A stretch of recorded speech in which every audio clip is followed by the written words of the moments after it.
All right, welcome back to the channel. It's your boy Fanon, and in this video, we're going to talk about Gary Russell Jr. and Mark Magsayo and the fight they had this evening.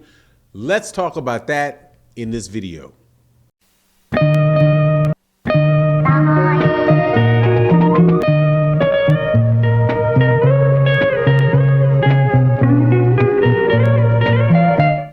All right, welcome back to the channel. It's your boy Fanon. In this video, let's talk about the big fight that took place this evening between Gary Russell Jr. and Mark Magsayo. But before I do that, let me make sure that I ask you to, if you're not subscribed to the channel, subscribe to the channel, hit the bell icon, and hit the notification bell so you can be notified of when we release more videos. And also make sure it's pretty much it. Make sure you subscribe. Oh, hit the like button and watch all the way to the end. As you can tell, my head is a little bit off. Really late night doing this video immediately after the fight. Fight did not go the way that I wanted it to go. A big Gary Russell Jr. fan, most definitely. But Mark Magsayo won the fight in a good fight. But Gary Russell Jr. just looked like throughout the fight like he was injured. Around the third or fourth round, he threw a right hand. The right hand didn't land, and he just looked like he hurt. I thought maybe he hurt his elbow, but after the fight, he said that it was his shoulder, and that he'd injured his shoulder a couple weeks before the fight. He had also made mention of that, the day before the fight, saying, y'all may see a little something, a little injury that I have or something like that. So clearly he was, in the interview before the weigh-in was foreshadowing the fact that he was coming into that fight injured. And so pretty much from, I want to say maybe like the fifth round on or something, maybe the fifth or sixth round on, he literally did not throw a jab, did not use he's a southpaw, so he did not use his right hand for the entire second half of the fight. Mark Magsayo was somebody who kept pressuring. Now, personally, I still think on my score, I had Gary Russell winning the fight because I thought that Gary Russell Jr. in the second half of the fight, even though he was only using his left hand, was hitting Mark Magsayo cleanly with his left hand, and Mark Magsayo was not landing a lot of clean shots. Most of the shots from Mark Magsayo were landing on the gloves or getting caught on the arms or something like that, and those are not scoring blows. However, Mark Magsayo was definitely threw a lot more punches than Gary Russell Jr. did in the second half of the fight. And the scorecards, even though I don't agree with them, I think I could see how they would be fair. It was a majority decision. One judge had it a draw. The other two had it 115, 113. So, they were very close scorecards.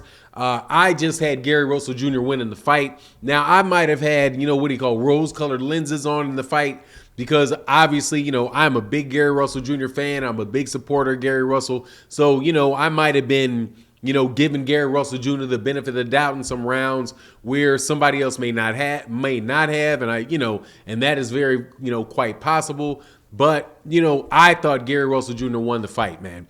Now, after the fight, Mark Magsayo said he'd be willing to give Gary Russell Jr. a rematch. Gary Russell Jr. said he definitely wanted to have a rematch. He wanted to come back and he wanted to have more fights. But I'm going to tell you right now, dude, this is going to go one or two ways for, well, first of all, congratulations to Mark Magsayo before I get into that. I've been doing videos. I had been doing videos for Mark Magsayo early in his career. Knew he was a good fighter, solid fighter, strong fighter, and he came in with a good game plan for Gary Russell Jr. The shots to the body in the first couple rounds before Gary Russell Jr.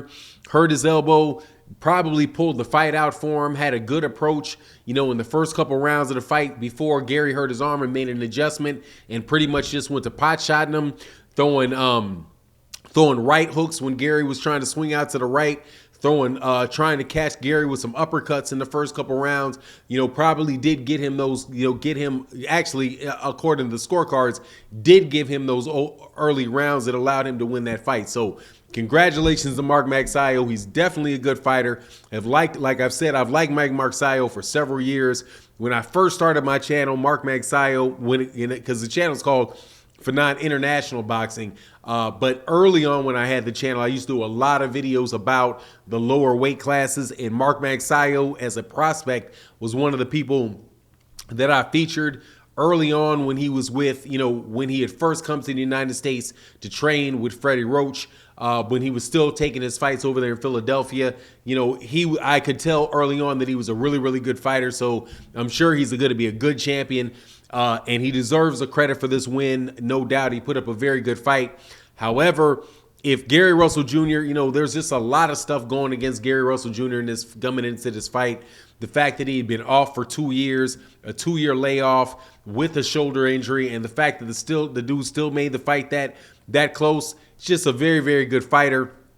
Hopefully they'll give him an opportunity and to get another shot at his championship belt. Hopefully he will. I'm not that hopeful, though, and I'm going to tell you the reason why I'm not that hopeful, because I really do believe that from listening to Mark Magsayo's camp, he was talking about they were very loud and adamant. Thank you, Al Heyman. Thank you, Al Heyman, for this opportunity. And then he's with Manny Pacquiao, so more than likely they're going to try to feature this kid, Mark Magsayo, and may not give the older fighter, Gary Russell Jr., a chance to get that to get his championship belt back. But Gary Russell Jr. said he's not going to stop fighting. He's going to continue fighting.